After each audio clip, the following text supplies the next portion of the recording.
আর এই সব ইস্তেগফারের শ্রেষ্ঠ ইস্তেগফারের নাম সাইয়্যিদুল ইস্তেগফার।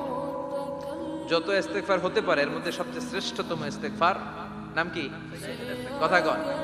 বুখারীর বর্ণনা, শাদ্দাদ ইবনে আউস রাদিয়াল্লাহু তাআলা আনহু বর্ণনা করেন, এই সাইয়্যিদুল ইস্তেগফার দিনের বেলা যে পড়বে ওই দিনে মারা গেলে সে জান্নাতি।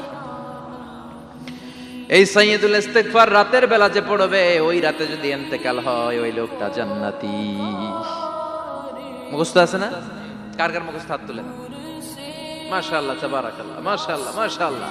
আর যাদের নাই তাদের হোমওয়ার্ক, তাদের আল্লাহুম্মা আনতা রাব্বি লা ইলাহা ইল্লা আনতা খালাকতানি ওয়া আনা আবদুক ওয়া আনা আলা আহদিকা ওয়া ওয়া'দিকা মাস্তাতা'তু আউযু বিকা মিন শাররি মা সানা'তু আবু'ু লাকা বিনি'মাতিকা আলাইয়া ওয়া আবু'ু লাকা বিযামবি ফাগফিরলি ফাইন্নাহু লা ইয়াগফিরুয যুনুবা ইল্লা আনতা।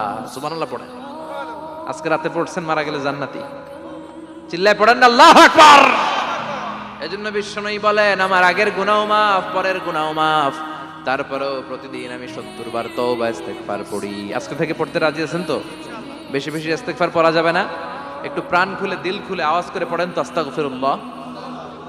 আর জোরে পড়েন আস্তাগফিরুল্লাহ। আবার সবাই পড়েন আস্তাগফিরুল্লাহ।